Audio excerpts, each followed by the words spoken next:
जमीनों की लूट में चाहे कोई अधिकारी हो, चाहे यहाँ के बड़े नेता हो, चाहे विधायक, मंत्री, यहाँ तक कि मुख्यमंत्री हो, पूर्व हो, सभी कहीं ना कहीं शामिल हैं। इनकी ही मिलीभगत से ये बड़ा खेल चल रहा है इस राज्य में। सरकार कह रही है कि हम मजबूत भू कानून लाएंगे। अब इस बात से समझा जा सकता है कि मजबूत भू कानून कैसे होगा।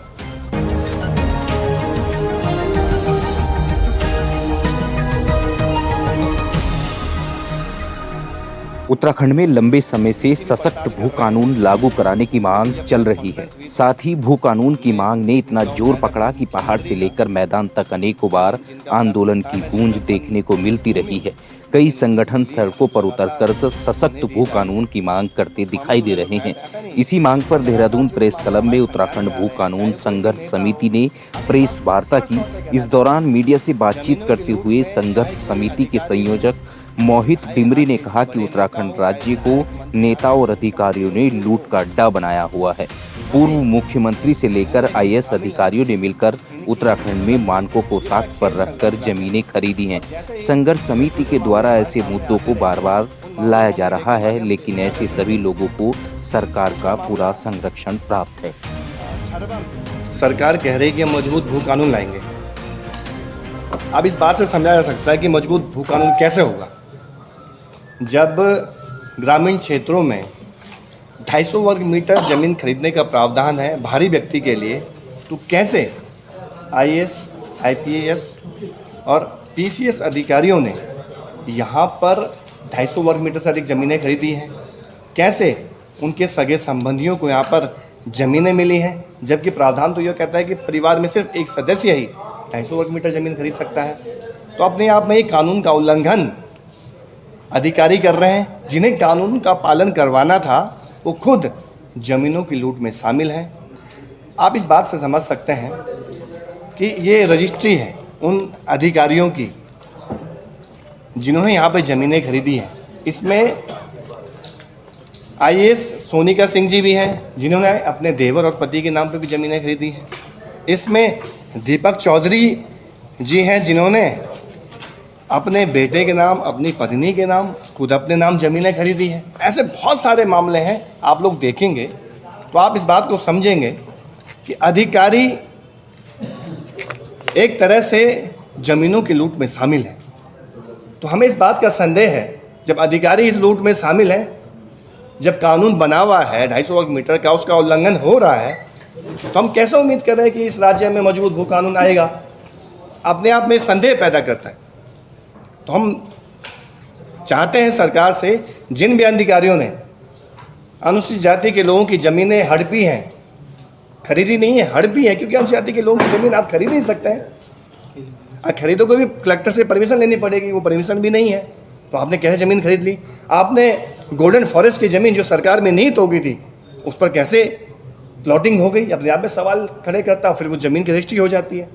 बहुत सारे सवाल हैं इसमें, 250 वर्ग मीटर से लेकर और भी तमाम सवाल, जिसमें अधिकारी संदेह के घेरे में। और हम चाहते हैं कि इनके खिलाफ भी जांच हो और इनकी ज़मीन सरकार में निहित होनी चाहिए जिन्होंने हमें तरीके से ज़मीन खरीदी है। कितने अधिकारी हैं इसमें और क्या सिर्फ देखिए पौंधा जो जगह है, यहाँ पर दिशा 1, दिशा 2 नाम से 2 प्रोजेक्ट चल रहे हैं। 150 बीघा का एक प्रोजेक्ट है, 150 बीघा का एक प्रोजेक्ट है। यहाँ पर जो आईएएस और आईपीएस और पूर्व अधिकारी हैं, उनके लिए कॉलोनी बनाई जा रही है, हाउसिंग कॉलोनी बन रही है, और बिल्डर ने इन्हें ज़मीनें दी हैं वहाँ पर।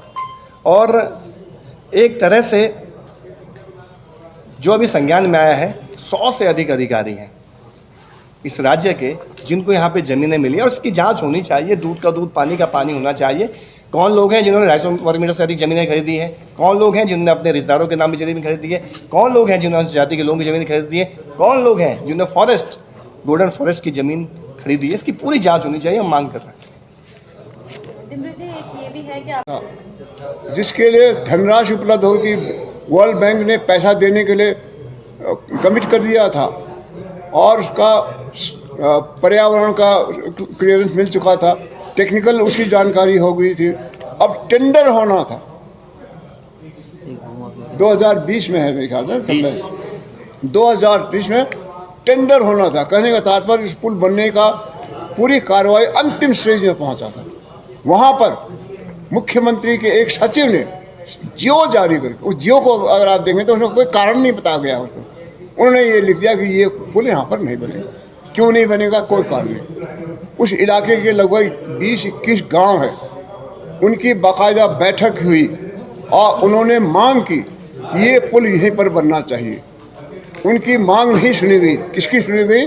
सवारा की, जिसने इतनी ज़मीन वहाँ खरीदी थी। और उसको नेशनल हाईवे, जहाँ के बद्रीनाथ बद्री केदार नेशनल हाईवे जो है, उसके किनारे जहाँ की पूरी दुनिया जाती है, वहाँ सड़क के किनारे से लेके बिल्कुल नदी के किनारे तक उसको तारवाड़ करके उसको कब्जा करने की इजाज़त दे दी गई। उस ज़मीन में गांव लोगों के चरागाह थे, उन लोगों का शौचालय इत्यादि का व्यवस्था थी, वो उसको दरकिनार करके एक व्यक्ति को दे दिया गया।